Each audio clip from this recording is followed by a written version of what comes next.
ჯანდაცვის სამინისტრო საყოველთაო სადაზღვევო პროგრამა 28 თებერვლიდან ამოქმედდა. ამ ეტაპზე პროგრამაში ქალაქის 4-ვე პოლიკლინიკა და 7 საავადმყოფოა ჩართული. მათ შორის რესპუბლიკური კლინიკური, მედინა, ჩარკვიანის სახელობის სამშობიარო სახლი, ინფექციური, დედათა და ბავშვთა ჯანდაცვის ცენტრი, მეზღვაურთა საავადმყოფო და ალდაგი BCI-ის ჩემი ოჯახის კლინიკა. ჩამოთვლილ საავადმყოფოებში შესაძლებელია მიიღოთ მხოლოდ გადაუდებელი სტაციონარული და გადაუდებელი ამბულატორიული მომსახურება. ნებისმიერ სამედიცინო დაწესებულებას, რომელსაც გააჩნია შესაბამისი უფლება ამ ღონისძიების სერვისების მიწოდებისა, თითქმის ყველა კლინიკა, აჭარაში არსებული ყველა კლინიკა ჩაერთო, ცალსახად ვიტყვირო, რაიონში არსებული ყველა სტაციონარი და პოლიკლინიკა ცალსახად ყველა ჩაერთო. გეგმიური პროცედურები, მათ შორის ოჯახის ექიმის მომსახურება მხოლოდ უბლის პოლიკლინიკებშია შესაძლებელი. მეზღვაურთა საავადმყოფოს დირექტორი ამბობს, რომ 28 თებერვლიდან გადაუდებელი სტაციონარული მომსახურება მხოლოდ ერთ პაციენტს გაეწია, რომელსაც თიაქარის ოპერაცია ჩაუტარდა. ოპერაცია ერთი იყო გაკეთებული, გადაუდებელი თიაქარზე იყო მე მგონი.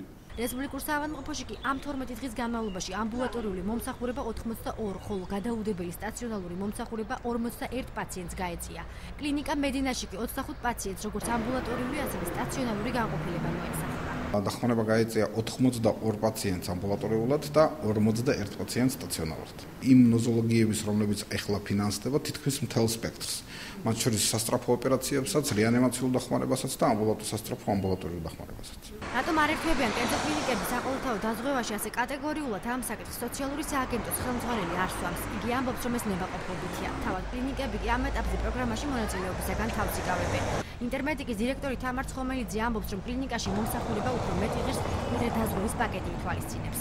მთავრობის დადგენილებით ცალსახად არის განსაზღვრული, რომ ნებისმიერ კლინიკას თუ სამედიცინო დაწესებულებას აქვს უფლება ან მიიღოს მონაწილეობა, ან არ მიიღოს მონაწილეობა. შესაბამისი მასალა ნებისმიერ კლინიკას აქვს მიწოდებული. იცით რა, ჩვენთან შემოთავაზებაც არ ყოფილა მაგის თაობაზე. რო ჩატარდა ეს კრება იყო იმაში ბათუმში.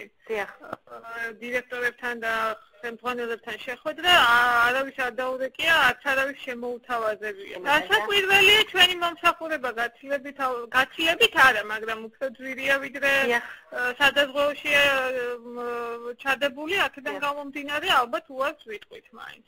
შეგახსენებთ, გადაუდებელი სტაციონარული მომსახურება ულიმიტოა და 15,000 ლარით ფინანსდება.